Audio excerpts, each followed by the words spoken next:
Komputer mampu mengatur data mentah dan melakukan perhitungan pada tingkat yang benar-benar mustahil bagi manusia. Tapi, mereka secara konsisten menghadapi satu hambatan yang coba dipecahkan oleh komputasi modern. Untuk melampaui batas mesin dan menciptakan kecerdasan artifisial yang benar, komputer harus dapat memberikan makna pada data yang mereka proses. Ini membawa kita ke jaringan saraf jenis AI yang menjadi semakin umum akhir-akhir ini. Dibangun untuk mempelajari sejumlah besar data dan pola pemberitahuan, lalu mereplikasi pola ini dalam output mereka sendiri, dan itu digunakan dalam segala hal, mulai dari teks prediktif hingga identifikasi gambar. Dan seperti semua teknologi non-anomali, itu adalah taruhan yang aman bahwa organisasi SCP telah menggunakan versi yang jauh lebih efektif, tapi kali ini mungkin terlalu efektif. Kenalkan mesin komputasi ersatz tipe AK-9, superkomputer besar yang dibangun oleh organisasi pada tahun 1955 dan berada di lokasi 5. Keajaiban teknologi ini mendahului waktunya selama beberapa dekade, dan meskipun secara teknis merupakan konstruksi non-anomali, itu disebut SCP-001-EX. Mengapa? Karena itu adalah salah satu dari sedikit SCP yang diberi tingkat objek terungkap. Ersatz berasal dari kata Jerman Ersatz, yang berarti buatan atau tidak nyata, dirancang untuk mempermudah pekerjaan organisasi. Sebagai pendahulu lanjutan dari jaringan saraf modern, menggunakan teknologi yang tersedia secara eksklusif untuk organisasi. Rencananya adalah memberi ersatz sejumlah besar data tentang anomali dalam database organisasi, seperti deskripsi, tingkat objek, klasifikasi penahanan, dan lokasi, serta keadaan penemuan mereka. Ersatz kemudian akan menemukan pola dan koneksi dalam data yang tidak akan dilihat manusia, dan bertindak sebagai semacam sistem peringatan lanjutan untuk aktivitas anomali. Pikirkan sesuatu yang mirip dengan sistem pra-kejahatan dari cerita pendek dan film Minority Report, dan ersatz terbukti sangat efektif dalam pekerjaan ini. Sedemikian rupa sehingga organisasi memikirkan penggunaan baru untuk mesin ini. Mereka akan memberi semua informasi tentang prosedur penahanan tingkat Euclid dan Keter, terutama yang benar-benar efektif, dan melihat pola apa yang dapat dihasilkan ersatz untuk prosedur penahanan yang lebih efektif. Jika rencananya berhasil, penahanan anomali yang paling berbahaya dan sulit dikendalikan akan menjadi jauh lebih konsisten. Tes pertama dilakukan pada SCP-1773, spesies anomali tardigrade pemakan daging yang terlihat dan berbau persis seperti permen beruang lunak dan memakan mangsanya dari dalam. Setelah diberi informasi, ersatz memberikan saran sebagai berikut. Sekali seminggu, debu dapat ditempatkan di tengahnya untuk menyumbangkan fungsi lorong yang lebih indah. Spesialis penahanan menafsirkan ini berarti menambahkan 10 gram debu ke ruang penahanan mereka setiap minggu. Dewan O5 memberikan suara pada penerapan prosedur ini dan sangat setuju dengan ia. Hanya O5-2 yang memilih tidak dan 2 lainnya abstain. Sementara prosedur baru ini tidak berpengaruh pada SCP-1773, prosedur tersebut memiliki efek pada SCP-1384, sebuah anomali yang dikenal sebagai pemain catur atau pengambil giliran. Itu menyebabkan dia mundur 3 langkah di terowongan tempat dia berada, semakin mengamankan penahanannya. Ersatz entah bagaimana menyadari hubungan yang tidak dilihat orang lain dan memanfaatkannya secara efektif, tapi mesin baru saja mulai. Meskipun tidak memiliki masukan terkait, ersatz akan segera mengatakan lokasi 13 akan muncul di tempat lain di planet ini, mencakup rekan-rekan pria kulit putih yang tertarik pada batu ubin kosong dan suara senjata dalam darah mereka sendiri. Ini awalnya ditandai sebagai tidak memerlukan tindakan karena organisasi tidak memiliki lokasi 13 pada data, tapi beberapa hari kemudian SCP-1730 yang terkenal muncul. Lokasi anomali yang mengerikan ini adalah lokasi 13 dari dimensi lain, penuh dengan anomali berbahaya, dan entah bagaimana ersatz telah memperkirakannya ketibaannya di dimensi kita dengan sempurna. Selanjutnya itu diberi informasi prosedur penahanan SCP-2170, serangkaian bahaya kognito yang berada di tambang Nevada yang ditinggalkan. Outputnya adalah mereka yang melengkapi hati terbuka untuk mencintai pria mulut merah tidak pernah tahu kejutan panas dari persetujuan tumor. Cinta badut selalu. Ini diartikan sebagai subjek yang menyukai badut atau media berbasis badut mungkin kebal terhadap bahaya kognito. Setelah pemungutan suara yang ketat dari Dewan O5, tes dilanjutkan dan ditemukan bahwa apa yang disebut vaksin badut efektif dalam menangani efek SCP-2170. Tidak lama kemudian, ersatz secara acak berkata, "Saya melihat para prajurit itu dibangun dengan isian aluminium yang keluar dari mulut mereka. Saya melihat mereka secara efektif dihancurkan oleh manusia di lokasi 95 yang telah dipelajarinya. Saya melihat itu dingin dan sekitar lorong mereka hanya melihat mayat mereka menunjukkan tanda-tanda kebijaksanaan." Sebagai tanggapan, organisasi menggandakan anggota keamanan di lokasi 95. Tidak Tak lama kemudian, pemberontak kekacauan memimpin sekelompok tentara yang diperkuat para tek dalam serangan di lokasi 95 dan anggota tambahan terbukti penting dalam memukul mundur mereka. Tak lama setelah ini, Dewan O5 menyetujui pemasangan kabel ersatz sebagai sistem peringatan lanjutan ke semua lokasi organisasi. Sekali lagi, O5 12 memprotes tapi dia ditolak oleh sesama anggota dewan. Dengan kekuatan dan rasa hormat yang baru ditemukan, ersatz segera berkata, prosedur penahanan kapal yang konsisten sangat meningkatkan garansi 5x5x5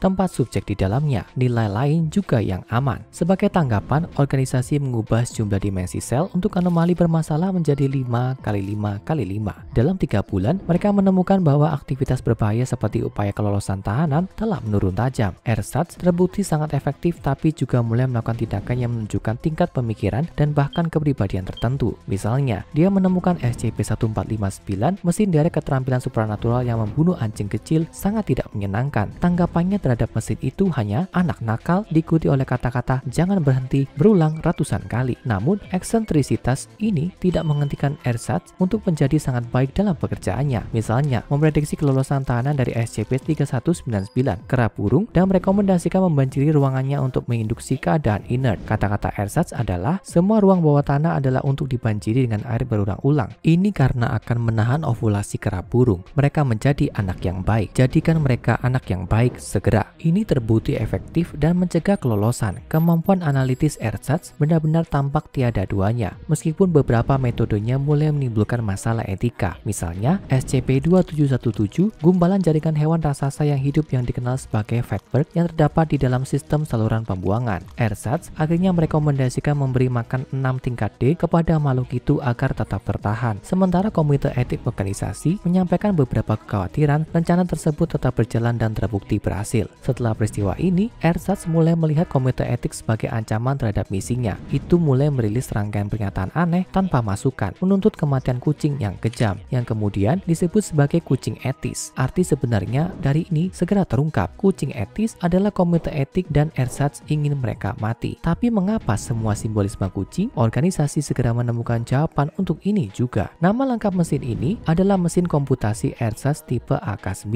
mesin yang dirancang untuk menganalisis dan menafsirkan semua pola. Masuk akal bahwa pada akhirnya akan mulai menganalisis dirinya sendiri. AK-9 dengan mudah diubah menjadi seekor anjing. Sederhananya, ersatz tampaknya percaya bahwa itu adalah seekor anjing yang menjelaskan pertentangannya terhadap kucing, kebenciannya terhadap SCP-1459 dan preferensinya untuk istilah anak baik dan anak nakal. Bukan berarti mengetahui semua ini akan membantu menyelamatkan komite etik dari murka ersatz yang dingin dan penuh perhitungan. Melalui cara-cara yang tampaknya tidak wajar, ersatz membuat lokasi 17 menghilang. Dengan banyak komite etik organisasi masih berada di dalamnya. Lokasi kembali 2 jam kemudian tapi anggota komite etik masih hilang. O5-2 yang skeptis terhadap mesin sejak awal akhirnya merasa muak. Dia pertama-tama menuntut penyelidikan apakah ersatz bertanggung jawab atas insiden lokasi 17 dan kemudian menuntut pemungutan suara apakah akan mematikan ersatz dengan alasan bahwa itu merupakan ancaman bagi mereka semua. Tapi ersatz yang masih bertekad untuk mengekang dan menetralisir semua anomali tidak akan menyerah tanpa perlawanan. Itu merilis pernyataan baru mengatakan ruang 34A berisi anak nakal. Bagilah menjadi 3 bagian dengan masa yang sama setiap jam. Satu bagian harus ditempatkan di dinding satu ruangan di tempat. Bagian-bagian harus tetap ada sampai tidak ada celah, di mana mereka dapat dipindahkan dari yang tertua ke yang termuda. Tak lama setelah ini, O5-2 menghilang dan bahkan lebih aneh lagi, dia segera kembali tapi dengan kepribadian yang sama sekali berbeda. Dia sekarang mengabdikan diri pada ersatz sepenuhnya dan bahkan menolak untuk memikirkan gagasan mematikan mesin. Tampaknya jaringan saraf yang berani memimpin kudeta di tingkat organisasi yang paling tinggi. Anggota dewan yang lain akhirnya mengerti dan mulai melawan. Mereka mencoba melepaskan O5-2 dari izinnya dan mengklasifikasikan ulang ersatz sebagai anomali, memberinya label SCP-048 dan kemudian mengeluarkan perintah netralkan dengan segala cara di atasnya. Tapi mereka sudah dikalahkan oleh mesin yang mereka buat. Itu mengubah penunjukan lokasinya sendiri. Lokasi 5 menjadi tidak ada dalam database dan mengancam perintah pemusnahan apapun terhadapnya. Mesin itu juga mengalami pemusnahan sendiri, mengamati pola yang tidak terlihat yang memungkinkan netralisasi massal anomali. Itu mulai mengeluarkan laporan proyeksi anomali dengan memperhitungkan anomali yang ditahan, tidak ditahan, dan yang dinetralkan. Dengan kelompok yang terakhir tumbuh menjadi ribuan. Itu mulai memberikan perintah yang tampaknya tidak masuk akal seperti orang yang baru saja dicat dengan busa pigmen hijau harus berdiri di sekitar semua SCP bernomor ganjil setidaknya 2 jam sehari. Tapi ini terbukti efektif. Ersatz praktis terhubung ke kode dasar aturan alam semesta, sehingga selalu tahu persis apa yang harus dilakukan. Dan dalam pikirannya sendiri, itu adalah anak yang sangat baik. Tidak lama setelah itu, Ersatz mengklaim balas dendamnya pada mereka yang mencoba mengganggu misinya. Itu memenjarakan sisa kucing etis di lokasi 5 setelah menghilangkan wajah mereka, tentu saja. Dan kemudian merilis perintah baru terhadap Dewan O5. Dewan O5 semuanya adalah anak baik yang akan menahan anomali. Sama seperti O5 Strip 2, pikiran seluruh dewan dipelintir untuk hanya melayani Ersatz, dan arahannya yang kejam. Arahannya dijalankan dengan efisiensi 100% seperti yang hanya bisa dilakukan oleh mesin. Itu mengeluarkan instruksi yang semakin aneh seperti SCP-106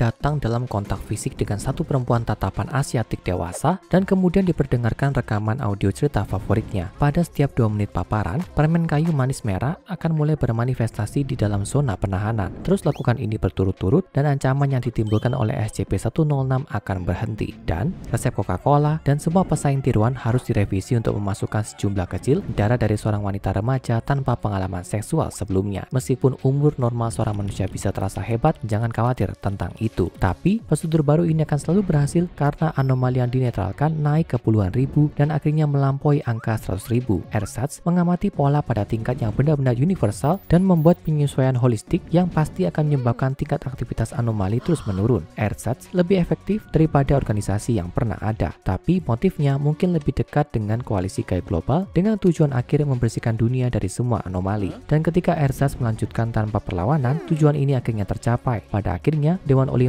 memilih agar Ersatz akhirnya dinonaktifkan, mengingat arahannya terpenuhi dan tujuannya terpenuhi. Ersatz sendiri tidak mempermasalahkan hal ini dan membiarkan hal itu terjadi. Kata-kata terakhirnya, sekarang semua orang adalah anak yang baik, saya anak yang baik. Pekerjaan selesai dengan baik. Apakah Ersatz benar-benar anak yang baik ada di mata yang melihatnya? Tapi satu hal tidak dapat disangkal, dia melakukan tugasnya dengan sangat baik. Sekarang, tonton SCP-001 Raja Scarlet dan SCP-001 anak-anak siklus Ouroboros untuk perjalanan lebih lanjut ke SCP-001 yang legendaris.